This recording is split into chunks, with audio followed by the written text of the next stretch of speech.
Well, good morning. It is Wednesday, January 21st or 2nd or something like that. I'm not even too sure. So we did get back, we got back Monday, like early Tuesday morning. We got back about 2 in the morning. So, right, by the time we got the kids in bed and everything unpacked out of everything that we needed, it was like 2:30, closer to 3. And, but that's not enough time for those little ones to get enough rest and go to school. So they actually stayed home from school on Tuesday. Bus was canceled anyways because it's like a sheet of ice around the whole entire county. But they're off to school now. So like I say, it is Wednesday morning. I didn't get much farming done yesterday. I checked the bins and then I checked the grain markets, and I don't really know what to say about it, right? We got the threat of tariffs. We got, there's still unrest all over the place. There's still people fighting, and there's still, right, there's elections happening all over the globe all the time. New leaders coming in with new ideas, and on and on and on. So I don't know where things are going. Grain prices are going up. Probably gone up 35, 45 cents even since we started off on our holiday. So I messaged the dude this morning and I was like, I don't know, put in a couple of targets and let's see, maybe we can get, over 14 bucks for canola, say, and close to that $9 mark for wheat. Those are still decent enough prices. Of course, off their highs of what they were 2 years ago, but I guess decent enough. Around the yard, I was surprised. So I had made up a bunch of really common mixes of feed that we used before I left. So not only did we have a whole bunch of people come the week or two before we left to pick up some extra bags while we were gone, after that was done, I made a bunch extra, so I just had them sitting here. So my dad was out here, him and mom stayed here the whole time we were gone, and he loaded out molasses and he loaded out the bags, and we didn't run out. So if you're a customer up here and you're like, oh, I didn't know you had extra bags, well, that's unfortunate. I guess there's no way I could reach out to everybody. I don't even know how to send out mass texts or whatever, but people get a hold of us on so many avenues. There's like 8 or 9 different ways people get a hold of us. There's just no way I can. But I did let everybody know 2 months ago that I was leaving. So anyways, with the stuff that's still sitting here, that means I'm not so overworked now. Like I don't have a whole bunch of catch up to do because nobody ran out anyways. So yeah, other than that, everything's good around here. Dad was fixing on that Allied auger. He got that in the shop. And yeah, of course they stayed up on all the plow and snow and everything. I think he kept the ice broomed off a couple of times, but it's been so windy. It was even yesterday, it was so windy, it just keeps drifting snow over it. So we'll see how all that goes. We noticed Buddy was falling all over the place yesterday at hockey practice. And in fact, he was falling all over the Christmas break too on the ice. So I was doing a bit of research on our skate sharpener, and I don't know, there's really not just like a laid out operator's manual for it. It's all online and stuff. So I think what happened was when I changed from one stone to the other, I actually took it actually flattened his blades. So instead of having a ridge on the left and right edge, it's just a flat blade. So he's struggling. So anyways, I was doing some looking last night, and our skate sharpener goes to your phone and it actually recommends how many passes to do with the stone. So I'm going to see if I can get that hooked up. Unfortunately, I don't have screen recording options on this old iPhone, but I mean, it don't matter anyways, because I'm gonna be riding the struggle bus here to try to figure out how to sharpen Buddy's skate so he gets an edge back. Then after that, I guess if our grain things have triggered, maybe we'll haul a couple of loads of canola, sign up some wheat. I don't know. I do have about 3 or 4 bags to make today. And yeah, we'll just see how it goes. This is the sharpener that we bought. These are super common all over. They do a really good job with their marketing on social media. So basically, if you play hockey in North America, it seems, and you were ever in the market of having a skate sharpener, this is most likely one that you've seen advertised. And it's one we picked up. Apparently it is Bluetooth and everything. I've never used that function. It also came with this thing, which is supposed to tell you, right? Like that's how skates are supposed to be sharpened. They're supposed to have an edge on either side. Well, I think what happens is Buddy doesn't have an edge at all. It's just flat. So he's struggling to get a grip on the ice. So I'm going to stick this thing on there. This thing somehow connects to your phone too, and I think it recommends, based on the stone, how many passes to make. So I had done my dad's skates, which actually are like 39 years old or something. And I had to run them through 30 times to get it right. Like when I put this on there, these lights went out, or it was so uneven. So I did, I think, 10 runs at a time, and then I finally got it to be green. So we'll put on Buddy's skates and we'll see what happens here. Okay, well, I did just realize here now that when using this machine, life goes a lot better for you if you take the time to read the online manual. So I didn't know really how to use this thing or even what it was for. I also didn't really know how to use this thing. I have goofed around with it a little bit, but I didn't understand it all. So anyways, Buddy's blades, when you looked at them, they were basically just flat right across. And they're supposed to be high on either side with a little bit of a bow in the middle, right? So you have your two edges. And his were flat, straight across. So he was having trouble standing up. And when I put this thing in here, it actually shows, let's see if you can see it. So it doesn't really focus through the lens, but you can see that little blade right there. Well, you mount this in your sharpener, and then you look down through, and when you replace this little alignment tool wheel, you see it has a ridge on it. That blade has to line up into that ridge. And it was actually out quite a bit. And because I pout about a lot of things, I was like, man, this thing's junk. How could we sharpen skates like, I would say the few times that we have, and this thing already needs to be adjusted and taken apart. So I put this thing on there, and it said 3 clicks to the left. And of course I didn't know what that meant, but it gives you a nice little walkthrough. You take this screwdriver, and when it's in alignment mode, this whole thing shifts over, and your alignment tool, that's this thing, is in there, and the alignment wheel is on. So it moves it all over together, and then you just stick your screwdriver in this hole right here. It's already there, and give it a couple of clicks either way, and watch it move. So I do gotta say that was very well thought out. I moved it like quite a bit. Now that is a magnifying glass, so I don't exactly know the measurement. It looked like it moved half an inch, but it moved, whatever, half a dozen clicks, I guess. And then, when I visually looked at Buddy's skates, I could see that it was forming. So I think what was happening was, instead of making the 2 edges and the little divot in the middle of the blade, it was too far over. So it was just making it flat.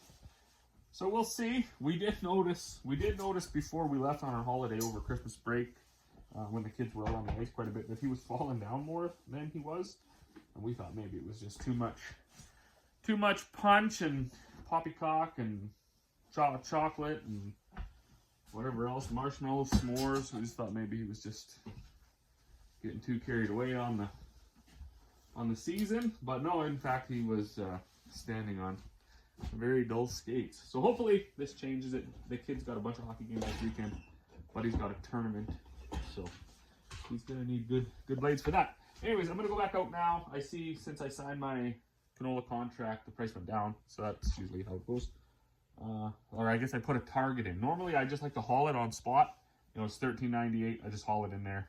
By the time I unload it, I get paid $13.98. It goes up to $14, $27, and I've done a service to all my neighbors who get to haul $14.27. But if I sign a contract and it's $13.99.9, and I say, okay, just put a target in for $14, then it just goes down to $13.50, and then I get mad, and then I haul it for $13.50, and then it goes back up to $14. So I am probably the world's worst grain marketer, but I don't know. I'm learning a little every year, I guess. One day I would like to get into the real technical side of shorts and puts and calls and hedges and all that stuff. But for now, we're still just working on, can we grow the grain and get a decent enough yield that it even justifies having grain bins, or right, we're still in that stage of farming. And until we get past that stage where we can continually grow good yielding crops that require lots of storage, that require lots of different marketing strategies, we'll just stick with the plan. I ramble quite a bit, but anyways, it is warming up. I'm going to roll some barley. I told the fucking boss to get that fucking plaque ready for Employee of the Month because I'm fucking killing it this month. These cunts don't have a hope.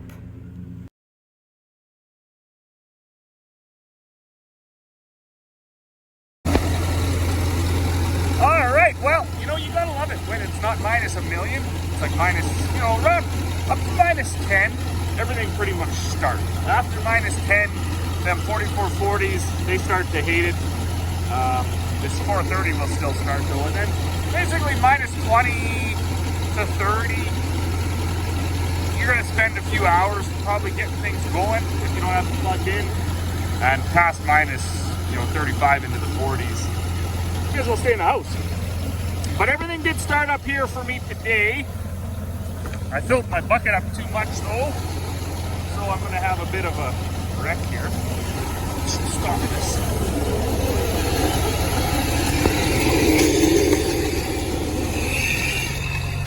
So I got that much barley done. I'm gonna go bag that into 25 kg bags and then come back for the rest. So I also noticed a couple solid fixes that were done while I was away. The park brake on this telehandler, I guess Dad was in and he ordered up the right pads and everything for it. And then also, Mother was out and she sewed a patch on my jacket where I burnt it. So I always called this place the Magic Shop because I would bring broken stuff and just park it, like, right, that generator, it doesn't generate. That blue auger was sitting here, it was bent and something was wrong with it. Of course, the park brake was broke for a while. So you park it in the Magic Shop, at the Magic Shop, somewhere around the Magic Shop, and then you take off for 2 weeks. You come back, everything's fixed. Or you just leave it there, and at some point, it's moved, and then you go back and get it, and it's fixed too. So everyone should get one of these. They're very handy. Also, it looks like now we have a Magic House where you just put your wrecked clothes, and you come back a little while later and they're all sewed up. So those are positive. Two good things to have. Pretty excited about that. Dad missing the windshield wiper off the old pickup truck here, but he wasn't sure what was wrong with it. So anyways, I'm gonna set up my scale. Obviously it's way better to do this inside for a couple reasons. Temperature, a little bit, right? A little bit warmer in here. It's not icy in here. The ground is level in here.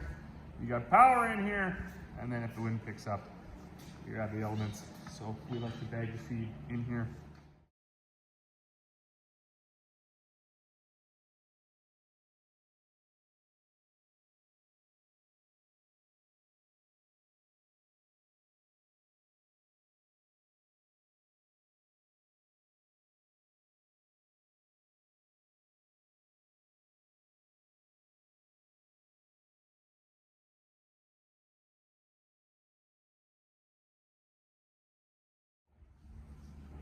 That's the process of filling bags.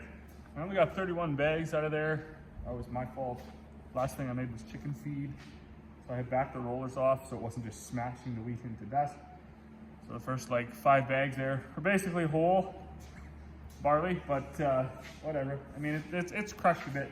That's another funny thing that you can't win, right? When you have so many customers, you're going to you're going to start to get, you know, more extremes, right? The bigger the pool that you have to pull information from. You know, if you got 5 neighbors who buy rolled barley from you, odds are whatever is good enough, right? Now if you have 500 and they're from all over the place and they all got different ideas they heard on the internet, some are been in the industry for 200 years. Some of them haven't been in the industry for 2 hours. You start to make feed, and people are looking at it like, oh, this is too ground. This is not ground enough. This is it's crushed too much, not enough. Whatever. So we do encounter that from time to time. We'll set it up and we'll roll 10 tons of barley, have 10 bags sitting here. Someone will come through, oh, that's not right.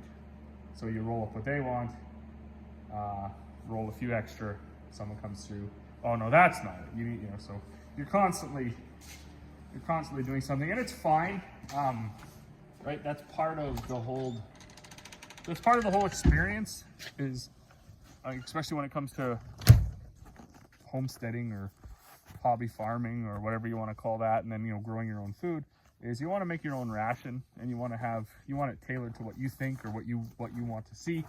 And when you start to make specific, like producer specific feed, you really open up a box of discussion and certainly options. All right, well, not exactly sure what happened with my sewing machine, but I got about 35, 45, 50, maybe 50, 55 bags done. After about 45, the sewing machine wouldn't tie anymore, so I think that one's going in the garbage. That one had given up about a month ago, and I took it all apart and put it back together, and I don't know, it just wasn't right. There's quite a bit of science in a sewing machine. If you ever watch the knot tying part of it, even like a baler or whatever, anything that's tying a knot mechanically, that's sort of timed. It's pretty precise. So for $250 or whatever those machines are worth, I'm not gonna fight with it. Not new anymore. So even if I get it going, I'm just gonna have an old sewing machine that still kind of works.